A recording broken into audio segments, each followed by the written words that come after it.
Hello and welcome to the Malloy Lions Midseason Report. My name is Robert Goldberg and today I'm here with head women's bowling coach Ian Parisi. Ian, thanks for sitting down with me. No problem. Thanks for having me. So coming into the season this year, your team was picked 6th in the ECC poll. What was your mindset as a coach heading into the preseason? So, yeah, I don't put too much stock in preseason polls. We lost a lot of players to graduation or transfer last year, and we knew we were going to be building from the ground up. We're one of the younger teams in the conference, so I don't put too much stock in that. I just know that we were talented, and if we worked hard and did the right things, we would have some competitive success. And I'd say it's been a pretty successful first half. I'm pretty pleased with the way the team has performed. And now you mentioned the youngness and the youth of your team. You bring in 4 new freshmen this year. What do you instill as a philosophy from a coaching standpoint to 4 new freshmen, just an overall young team on the lanes? So, 3 true freshmen, 1 academic sophomore, right? Just to clarify, I know we have to make that distinction in the post-COVID world here. But no, just a flow of information. One of the things that I think stylistically my staff and I try to practice is understanding that everybody learns differently.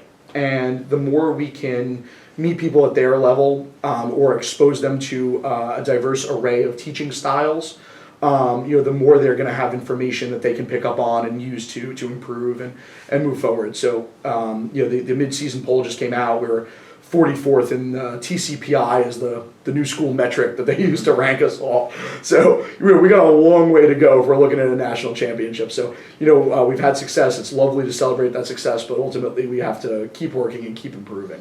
Like you said, you mentioned your success. You start off the year with a pair of second-place finishes, your first and second tournaments of the year. What did that prove to you as a coach from with the team being so young, but also what you've instilled in them to that point? So, it's a credit to their hard work. We got started a lot sooner this year in our preseason, getting the messaging to them that, hey, this is what needs to be done to have success in the NCAA. And, they really did a great job picking up on that stuff and putting it into practice. And having competitive success early on is nice, but, at the same time, second place finishes are not W's. Mm-hmm. So we still have a little bit of a hump to get over, and we're still working towards that every day.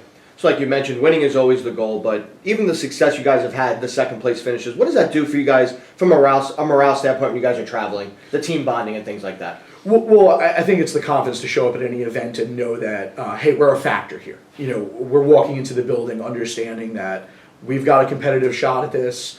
We're not afraid of anybody. And, hey, we're 28-24. 4 of those 28 wins were against nationally ranked teams, overall nationally ranked. I'm not even talking about the D2, D3 poll. So, it's understanding that every time we step onto the lanes, we're competitively relevant no matter who's on the other side.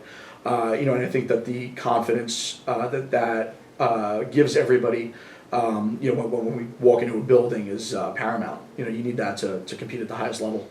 Now, midway point of the season now, you guys have a little bit of time off till you hit the lanes again. How's the team progressing so far from where you started to where you are right now? I think every individual has made fantastic strides in understanding their skill set and where it fits and understanding how it interacts with their teammates. And I'm really looking forward to how that's all going to play out in the second half. I think everybody is leaps and bounds ahead of where they were a few months ago, whether that's physically, whether that's mentally, whether that's in their technical knowledge.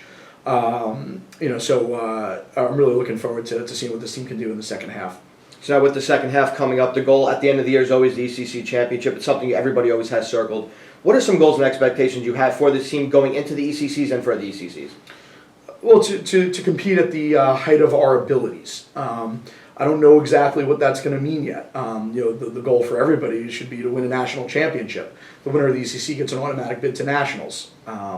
That's going to be our only path there. So we got to make that happen. We want to get on a plane to Vegas and have a shot at winning a ring. But obviously, like I said before, we have a lot of work to do. To get to that level, and but we have proven in moments that we can compete with anybody. So it's a matter of establishing that level of performance with more consistency, and hopefully the work we did in the first half will lend itself to more of that. Thank you, Ian. This will do it for the Malloy Midseason Report. Ian, thanks again for sitting down with me, and good luck the rest of the year. Thank you so much. Thank you for having me.